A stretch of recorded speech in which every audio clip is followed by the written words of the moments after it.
여러분, 오늘은 이제야 내가 아노라 라는 말씀 제목 가지고 함께 말씀을 나누려고 합니다. 우리 먼저 창세기 12장 1절 말씀을 함께 읽도록 하겠습니다. 함께 읽겠습니다. 여호와께서 아브라함에게 이르시되 너는 너의 고향과 친척과 아버지의 집을 떠나 내가 내게 보여줄 땅으로 가라. 말씀을 보면 여호와 하나님은 아브라함에게 너의 고향과 친척과 아버지의 집을 떠나라고 말씀하셨습니다.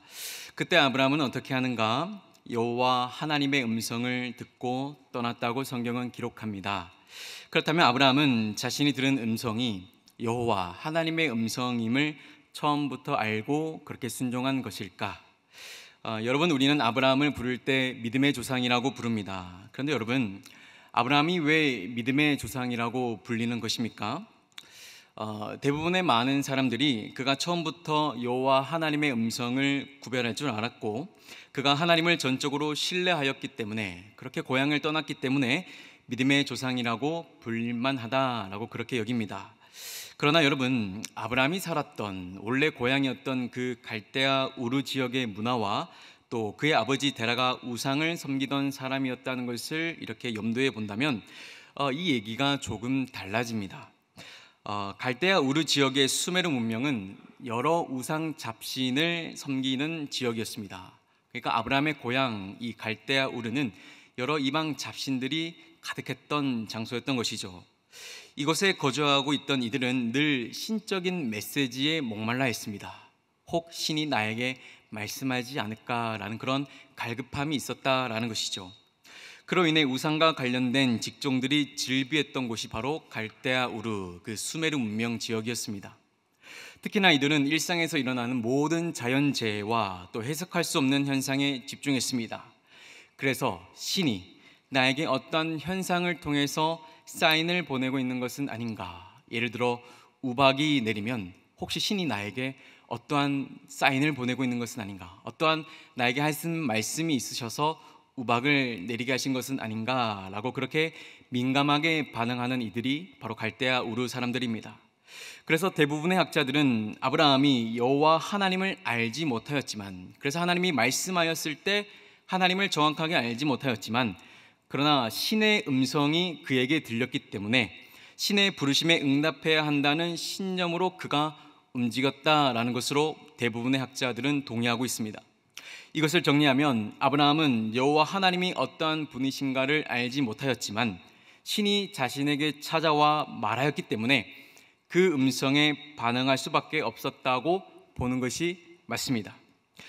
여러분, 우리도 마찬가지입니다. 하나님은 우리가 어떠한 면에서 처음부터 완벽하기 때문에 이 자리에 불러주신 것이 아닙니다. 처음부터 하나님을 신뢰하고 그분을 따를만 하였기 때문에 불러주신 것이 아니라는 것입니다. 우리는 오히려 하나님 앞에 자격 없는 자들입니다. 신앙생활 하시는 분들 중에서 자신의 우월성을 드러내는 분들이 간혹 계십니다. 나는 하나님 앞에 한 번도 불순종해 본 적이 없고 또 처음 신앙생활 할 때부터 열심히 하나님 앞에 헌신하며 지금까지 왔다는 것입니다. 그래서 하나님이 나의 그 열심을 보시고 나를 불러주셨고 이 자리에 세워주셨다는 것입니다.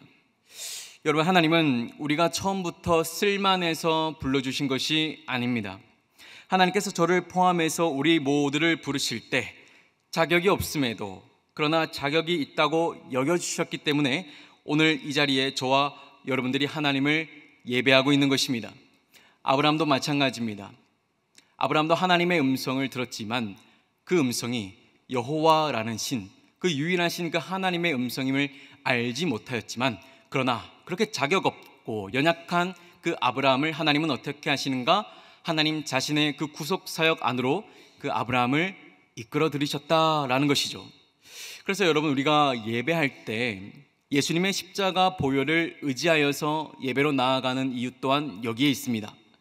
하나님의 전적인 은혜가 아니고서야 우리는 하나님 앞에 설 수가 없다는 것입니다. 말씀을 이어가면요, 아브라함이 어떤 사람이었는지 조금 더 살펴보겠습니다. 우리 창세기 12장 10절 말씀입니다. 그 땅에 기근이 들었으므로 아브라함이 애굽에 거류하려고 그리로 내려갔으니 이는 그 땅에 기근이 심하였음이라. 하나님께서 가라고 하신 그 가나안 땅에는 기근이 들었습니다. 그러자 아브라함은 그 기근을 피해서 애굽으로 그 거주지를 옮겨가게 되죠. 여러분, 성경에서 말하는 애굽은 세상을 뜻합니다. 그런데 여기서 세상이라고 함은 그 이분법적 사고를 뜻하는 것이 아닙니다. 여기서 세상이라고 함은 하나님의 뜻을 따르지 않는 것을 세상이라고 얘기합니다. 우리는 흔히 교회를 하나님 나라라고 하고 교회 밖 전체를 다 세상이라고 하는 경향이 있습니다. 그런데 세상은 교회 건물 밖을 지칭하는 장소가 아닙니다. 세상이라고 함은 교회 밖 어느 장소가 아니라 하나님의 뜻을 따르지 않는 그 모든 것을 세상이라고 합니다. 그래서 즉 교회도 하나님의 뜻을 따르지 않으면 뭐가 되는 것입니까? 세상이 되는 것입니다. 그러기에 아브라함이 가나안을 떠나 애굽으로 옮겨갔다는 것은 그가 하나님의 통치를 벗어나 다른 통제권 안으로 들어갔다는 말이 됩니다. 그렇다면 아브라함은 왜 애굽으로 옮겨간 것일까? 말씀을 보면 하나님께서 보내신 가나안 땅에 기근이 들어 양식을 구하러 애굽에 내려갔다는 것입니다. 그렇다면 양식을 구하러 애굽에 내려간 것이 그렇게 문제가 되는 것일까? 여러분, 이 문제는, 이 말씀은 우리가 이렇게 볼 필요가 있습니다. 여러분, 아브라함은 먹고 사는 문제가 들이닥치자 곧장 자기 생각에 옳은 대로 판단하여 그 거주지를 옮겨갔다라는 것입니다. 하나님께서 아브라함에게 가나안 땅으로 들어가라고 말씀하셨습니다. 아브라함이 처음에 그 음성이 여호와 하나님의 음성임을 알지 못하였지만 신이 자기에게 찾아와 그렇게 말하였기 때문에 순종하며 나아갔죠. 그런데 아브라함의 지금 본문의 말씀을 보면 기근이 들자 먹을 것이 없자 어떻게 합니까? 하나님의 음성이 들리지 않았음에도 자기 생각에 옳은 대로 판단하여 자기 거주지를 애굽으로 옮기고 있습니다. 즉 아브라함은 하나님께 통치를 받는 사람이 아직은 아니었다라는 것이죠. 하나님의 통치를 받는 사람이라면 기근이 들고 또 여러 가지 먹고 사는 문제가 들이닥쳐도 어떻습니까? 하나님, 어떻게 하면 좋습니까? 하나님께서 가라고 하신 이 가나안 땅에 기근이 들었습니다. 하나님, 먹고 사는 문제가 생겼습니다. 하나님, 이러다 정말 굶어 죽을지도 모릅니다 라고 하면서 하나님 앞에 묻고 답하기를 반복해야 하죠. 그런데 아브라함은 그렇지 않습니다. 여전히 하나님이 어떠한 하나님이신가를 알지 못하여 자기 속에는 옳은 대로 먹고 사는 문제 앞에서 완전히 무너지는 모습을 우리가 볼 수가 있지요. 그러기에 여전히 그는 하나님을 알지 못합니다. 그래서 굶어 죽을까 하여 하나님께서 있으라고 하신 땅 밖으로 자기 마음대로 나갔던 것입니다. 여러분, 여기까지만 보아도 어떻습니까? 아브라함, 그가 믿음의 조상이라고 불리기에는 한없이 부족하다라는 것입니다. 또 말씀을 한 구절 보겠습니다. 우리 창세기 14장 14절 말씀 우리 함께 읽겠습니다. 시작. 아브라함이 그의 조카가 사로잡혔음을 듣고 집에서 길리고 훈련된 자 318명을 거느리고 단까지 쫓아가서 말씀을 보시면 앞서 이 아브라함과 조카 롯은 함께 거주하게 되지요. 그런데 그들의 소유, 즉 가축의 소유가 많아지면서 함께 동거하기가 힘들어집니다. 그래서 아브라함은 조카 롯에게 먼저 네가 거할 곳 그 땅을 선택하라고 했고, 조카 롯은 눈에 보기에 좋았던 그 소돔 땅 그곳을 선택하게 됩니다. 그래서 아브라함은 헤브론에서 지냈고 조카 롯은 소돔 땅에서 그렇게 서로 갈라져서 지내게 됩니다. 그때 아브라함이 거주하던 곳에서 이 왕들의 전쟁이 일어나게 되는데, 이 롯이 살고 있던 소돔 또한 그 전쟁에 휘말리게 되면서 롯의 가족과 그 가축 모두가 사로잡혀가게 됩니다. 이 왕들의 전쟁이 일어나게 되면서 아브라함과 그 조카 롯이 전쟁에 휘말리게 되죠. 근데 특별히 이 조카 롯의 가족과 조카 롯과 그의 가축들이 사로잡혀가게 되었다라는 것이죠. 이 소식을 들은 아브라함은 자신의 집에서 훈련된 자 이 318명을 데리고 이 왕들의 전쟁에 참여하게 됩니다. 그리고 조카 롯과 그의 가족 그리고 가축 모두를 다 되찾아오게 되지요. 그런데 여러분, 조카 롯과 그 모든 것을 되찾아왔음에도 불구하고 아브라함은 두려워합니다. 분명 한 사람도 죽지 않고 또 모든 소유를 다시 되찾아왔기 때문에 기쁜 일임에도 불구하고 아브라함은 두려워했다라는 것이죠. 그렇다면 무엇이 아브라함을 두려워하게 했던 것일까? 앞서 말한 대로 이 아브라함이 참여한 이 전쟁은 왕들의 전쟁이라고 했습니다. 그가 왕들의 전쟁에 참여했기 때문에 그러기에 이 한 부족의 족장이었던 아브라함이 낄 수 있는 전쟁이 아니었던 것입니다. 이 조카 롯을 구해야 한다는 그 일념 때문에 자신도 모르게 참여했지만 돌아보니 이 전쟁은 왕들의 전쟁이었고 이제 곧 왕들이 자신에게 복수하러 올 것을 생각하니 두려워졌던 것입니다. 그때 하나님은 어떻게 하시는가? 창세기 15장 1절 말씀 함께 읽겠습니다. 시작. 이후에 여호와의 말씀이 환상 중에 아브라함에게 임하여 이르시되 아브라함아 두려워하지 말라. 나는 내 방패요 너의 지극히 큰 상급이니라. 아멘. 하나님은 아브라함에게 죽을까요 두려워하지 말라라고 말씀하십니다. 그리고는 자신이 방패가 되어 주시겠다고 말씀하십니다. 여러분, 아브라함이 왜 죽을까요 두려워했습니까? 왕들이 곧 자신의 군사들을 재정비하여 자신에게 복수하러 온다면 곧 죽을 것이 분명했기 때문에 그래서 두려워했던 것이죠. 그러나 하나님은 그에게 찾아오셔서 내가 너의 방패가 되어줄게, 네가 죽지 않을 거야 라고 그렇게 다시 말씀해 주시고 그를 위로해 주셨다라는 것입니다. 그리고 하나님은 앞서 아브라함에게 이렇게 말씀하셨습니다. 네 자손이 땅의 티끌과 같이 많게 하시겠다는 것입니다. 이 사건 이전에 하나님은 이렇게 약속하셨다라는 것이죠. 네 자손이 땅의 티끌과 같이 많게 하시겠다. 그런데 아브라함이 생각해 보니까 이 땅의 티끌은커녕 이 자식 한 명도 없이 지금 왕들의 손에 죽게 된 것이었던 것입니다. 그러니 자손을 주신다는 약속이고 뭐고 마음이 여러분 어떠했겠습니까? 죽을까 하여 두려워했던 것이죠. 그래서 하나님은 그에게 찾아오셔서 그 첫마디로 아브라함아 두려워하지 말라. 내가 방패가 되어주겠다. 내가 한 약속, 네 자손이 땅의 티끌과 같이 많을 것이다. 네 자손이 태어나기 전까지 네가 죽지 않을 거다라고 그렇게 다시 말씀해 주신 것입니다. 여러분, 우리도 마찬가지입니다. 우리는요, 여러분, 기도하면 또 다짐하면서 또 하루에도 수십 번 마음이 왔다 갔다 합니다. 여러분, 우리가 기도 제목이 있지 않습니까? 그 기도 제목 때문에 우리의 마음이 흔들리고 우리의 삶이 무너지지만 또 기도하면 다시 마음이 안정을 찾고 또 하나님의 위로하심을 통하여서 삶을 살아가게 됩니다.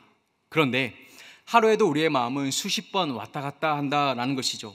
기도하면 괜찮아졌다가도 돌아서면 마음이 불안하여 근심하게 된다는 것입니다. 아브라함이 그랬습니다.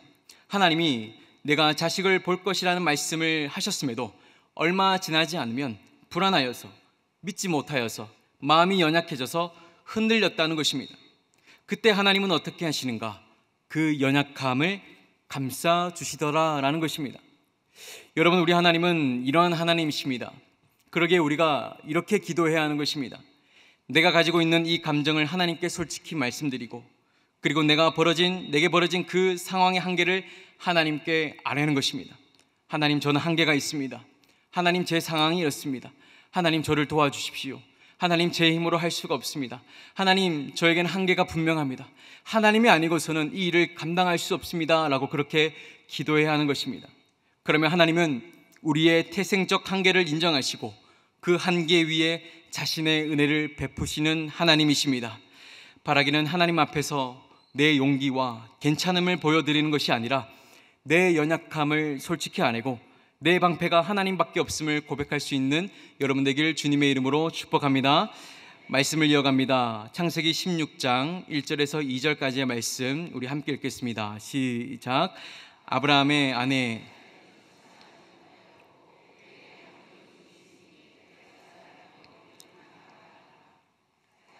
아브라함에게 이르되 여호와께서 내 출산을 허락하지 아니하였으니 원하건대 내 여종에게 들어가라. 내가 혹 그로 말미암아 자녀를 얻을까 하노라 하매 아브라함이 사라의 말을 들으니라. 또 아브라함의 아내 사라의 모습을 살펴보면 사라는 하나님의 약속을 믿지 못하고 자신의 여종인 하갈을 남편과 동침하게 하여 아들을 얻는데 그의 이름은 이스마엘이었습니다. 이스마엘에 대한 평가는 여러 가지이지만 우리가 주목해야 할 부분은 아브라함과 그의 아내 사레가 여전히 하나님이 어떠한 하나님이신가를 깨닫지 못하고 있다라는 것입니다. 그간 하나님이 자신들을 어떻게 살리셨고 보호하셨는지를 경험했음에도 하나님을 신뢰하지 못하여 그들 생각에 옳은 대로 다른 방법을 선택했다라는 것이죠. 여러분 생각해 보십시오. 아브라함은 하나님의 음성을 알지 못한 채 길을 떠났습니다. 그리고 자기 마음대로 애굽으로 그 거처를 옮겼습니다. 그러나 하나님은 그를 달래시고 어르셔서 다시 부르시고 가나안으로 보내셨습니다. 그리고 그가 이 조카 롯을 구하려다가 이 왕들에게 보복을 당할까 두려워하고 있을 때 그에게 나타나셔서 네가 자손을 볼 때까지 네가 죽지 않을 것이다 라고 그렇게 약속까지 해주셨습니다. 그런데 지금의 본문의 말씀을 보면 어떻습니까? 여전히 아브라함과 사레는 하나님의 약속을 믿지 못하고 있습니다. 그래서 인간적인 방법을 선택해서 혹 하나님께서 이렇게 해서 내 자손을 주시려고 하시는 것은 아닌가 라고 자신의 생각에 옳은 대로 판단하였다라는 것이죠. 여러분 말씀을 한 번 더 보시면 아브라함이 이스마엘을 낳았을 때가 86세였습니다. 즉 하나님께서 자손을 주시겠다고 약속하시고 나서 10년이나 흘렀다라는 것이죠. 그러자 어떻게 되는가? 이제는 자기가 잘못 들었다고 생각했다라는 것입니다. 그래서 인간적인 방법을 선택하고 이 방법이 혹시 하나님의 방법이 아닐까 넘겨짚었다라는 것입니다. 여러분 이것 또한 연약함에서 나오는 불신인 것입니다. 하나님의 전능하심을 인간의 기준에 끼워 넣으려는 것입니다. 여러분 우리가 그렇지 않습니까? 하나님께서 우리에게 약속하시고 말씀하신 것들이 있습니다. 하나님께서 우리 모두 각자에게 응답하신 것들이 있습니다. 그런데 여러분 시간이 지나고 나면 우리의 연약함은 하나님의 약속을 불신하게 합니다. 내가 잘못 들었나? 혹 내가 내 마음대로 생각한 것은 아닌가? 다시 생각해보니 이것은 불가능한 일이야. 그러니 좀 이렇게 바꿔보기도 하고 하나님은 융통성 있으신 분이시니까 내가 이렇게 해도 하나님은 괜찮으실 거야 라고 하면서 하나님께서 나에게 주신 그 약속을 내 마음대로 해석하고 바꿔버릴 때가 있다라는 것입니다. 아브라함이 그랬습니다. 하나님께서 여러 번 말씀해 주시고 여러 번 약속했음에도 불구하고 자기 생각에 옳은 대로 그렇게 시간이 지나자 자기 마음대로 하나님의 약속을 바꾸어 버렸다라는 것이죠.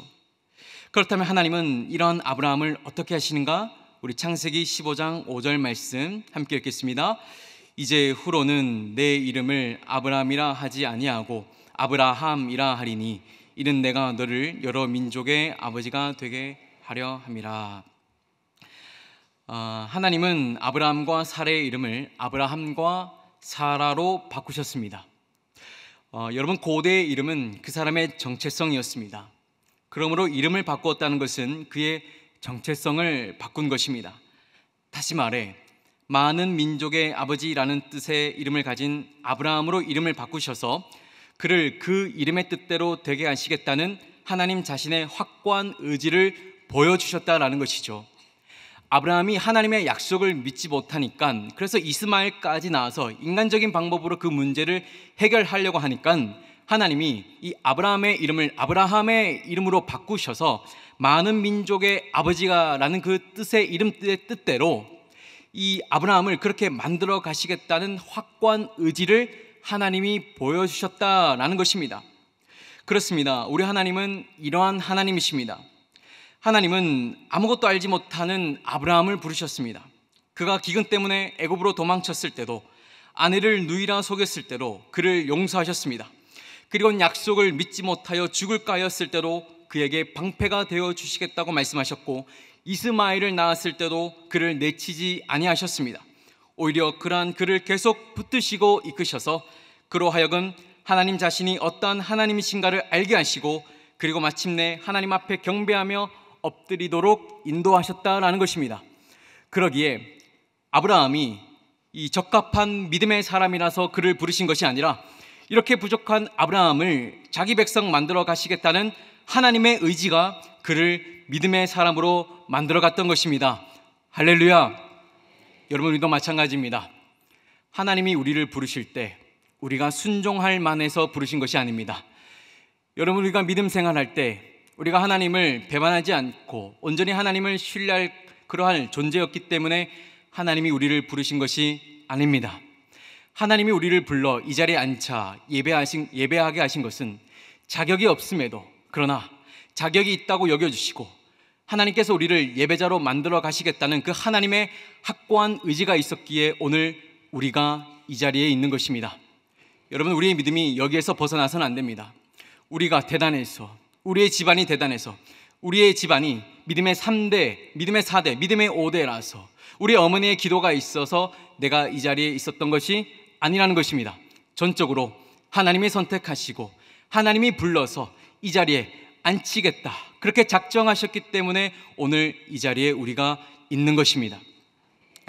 여러분, 저는 3살 때 어머니의 서원으로부터 목회자의 길을 걷게 되었습니다.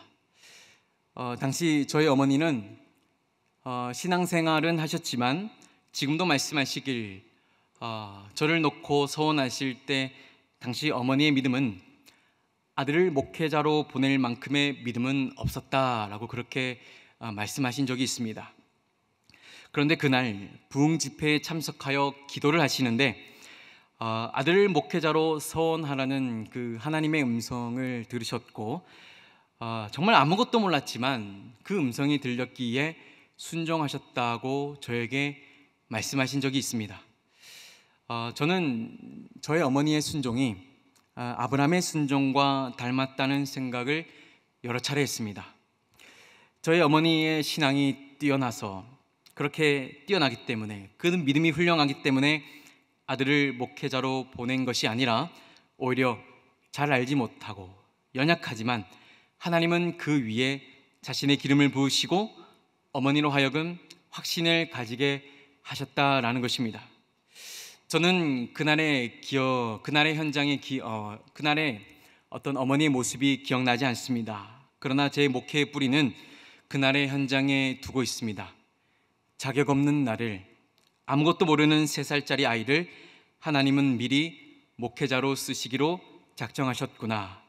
그러니 내가 뛰어나서, 우리 집안이 대단해서, 우리 어머니의 믿음이 대단해서 특별해서 부르신 것이 아니라 하나님은 부족한 사람을 들어서 하나님 자신의 나라의 일을 맡기신다라는 것입니다.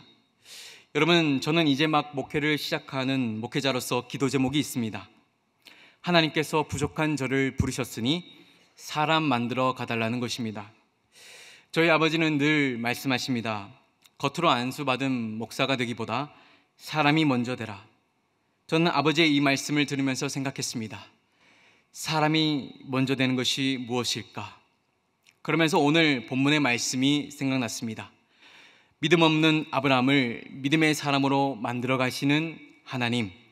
그렇다면 하나님은 나 또한 겉만 번지름한 목사가 아니라 사람 다음으로, 목회자 다음으로 성장시키시고 만들어 가시겠구나.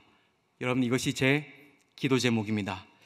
저는 이 기도 제목이 오늘 본문과 같이 응답되기를 기대하고 있습니다. 오늘 본문 22절 1절 2절 말씀, 22장 1절 2절 말씀 우리 함께 읽겠습니다.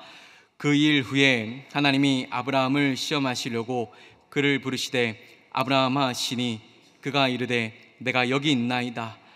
여호와께서 이르시되 내가 내 이삭을 데리고 모리아 땅으로 가서 내가 내게 일러준 한 산 거기서 그를 번제로 드리라. 하나님은 아브라함에게 모리아 땅으로 가서 이삭을 제물로 드리라 하십니다. 여기서 모리아의 뜻은 보다라는 뜻을 가지고 있습니다. 다시 말해 하나님께서 이제 아브라함을 보시겠다라는 뜻입니다. 그렇다면 하나님은 무엇을 보시겠다라는 것인가? 우리 오늘 본문 9절 10절 말씀 함께 읽겠습니다. 하나님이 그에게 일러주신 곳에 이른지라 이에 아브라함이 그곳에 제단을 쌓고 나무를 벌려놓고 그의 아들 이삭을 결박하여 제단 나무 위에 놓고 손을 내밀어 칼을 잡고 그 아들을 잡으려 하니 본문을 보시면 아브라함은 100세에 얻은 그 아들 이삭을 제물로 바치라는 하나님 말씀에 순종하여 진짜로 이삭을 결박하여 죽이려고 하고 있습니다. 그때 하나님께서는 사자를 통하여 그를 멈추게 하시는데 이렇게 말씀하십니다. 우리 오늘 본문 12절 말씀, 사자가 이르시되 그 아이에게 내 손을 대지 말라, 그에게 아무 일도 하지 말라, 내가 내 아들 내 독자까지도 내게 아끼지 아니하였으니 내가 이제 경외하는 줄을 아노라. 하나님은 이제야 되었다고 말씀하셨습니다. 이제 내가 나를 경외하는 줄 내가 알았다. 내가 봤다. 모리아 보다라는 그 산을 뜻을 가진 그 산에서 하나님이 아브라함을 보시며 이제 말씀하셨다라는 것입니다. 이제 됐다. 내가 보았다 라고 말씀하셨다라는 것이죠. 그렇다면 무엇이 되었다는 것인가? 말씀을 보면 네 독자까지도 내게 아끼지 아니하였다. 이것이 무슨 말일까? 그간 아브라함은 자손을 주신다는 하나님의 약속을 믿지 못하여 여러 가지 사고를 쳤습니다. 그러나 오늘에 이르러 그가 완전히 바뀌게 되었다는 것이죠. 이제는 믿음의 조상이라 불릴만 하다라는 것입니다.